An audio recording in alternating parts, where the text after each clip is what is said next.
दोस्तों आज हमारे पास एक सैमसंग का 4003 मॉडल एलईडी टीवी रिपेयर होने के लिए आया हुआ है, जिसके अंदर से पिक्चर हमें नहीं दिखाई दे रहा है, लेकिन इसके अंदर का बैकलाइट और उसके साथ ही साथ साउंड बिल्कुल 100% ओके है। आपके सामने अभी ये टीवी का कंडीशन आप देख रहे हो। तो इस प्रॉब्लम को आज की इस वीडियो के जरिए आपको रिपेयर करके दिखाऊंगा और इस प्रॉब्लम को ठीक करने का जो तरीका है ना वो भी आपको पता चलेगा। और इस प्रॉब्लम को ठीक करने के बाद यानी कि ये जो पैनल का प्रॉब्लम है ना, इसको ठीक करने के बाद कितना दिन तक चलेगा ये भी मैं आज के इस वीडियो के अंदर बताऊंगा। क्योंकि बहुत सारे टेक्नीशियन इस प्रकार के टीवी को ठीक करने के बाद उसके पास कॉन्फिडेंस नहीं रहता है कि इसको ठीक करने के बाद हमारा कितना दिन तक चलेगा। कस्टमर को मैं इसको रिपेयर करके दूंगा, तो अगर एक दो महीने बाद फिर से यही प्रॉब्लम आ जाएंगे तो तब वो क्या करेगा। तो इसीलिए आज के इस वीडियो को आखिर तक जरूर देखिएगा। इसको ठीक करने के लिए जो भी प्रोसेस करने होंगे वो हम करेंगे।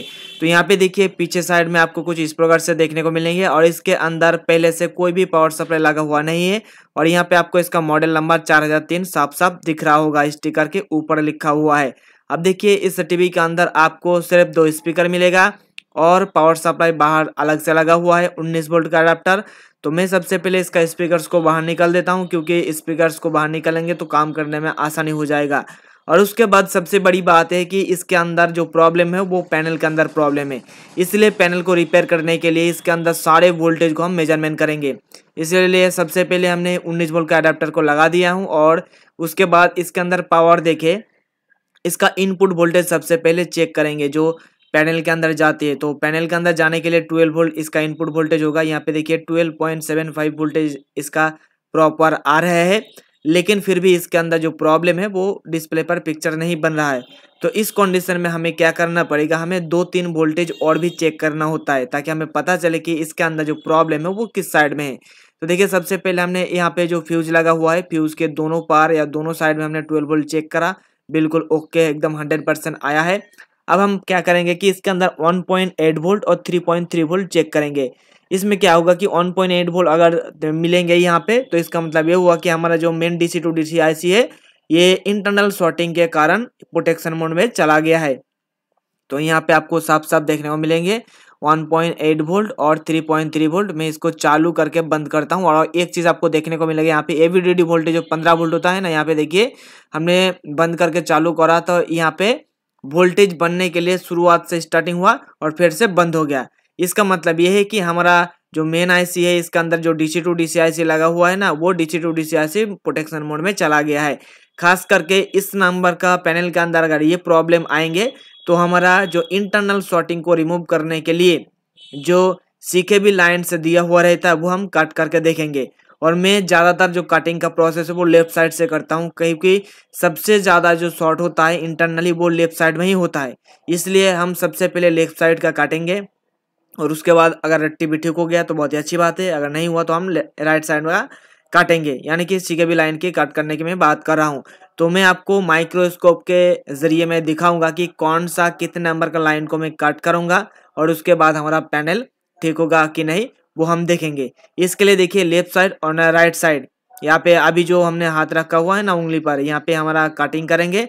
तो माइक्रोस्कोप के नीचे जाने के बाद अब अगर लेफ्ट साइड से काउंट करोगे तो लगभग आपको यहाँ पे 13 से 17 तक जो लाइन आपको दिख रहा है ना, वो 13 से 17 तक लाइन को हम काट करेंगे और देखेंगे। अगर ठीक हो गया तो अच्छी बात है, नहीं तो यहाँ पे राइट साइड से 13 से 17 लाइन को या ट्रैक्स हम कट करेंगे।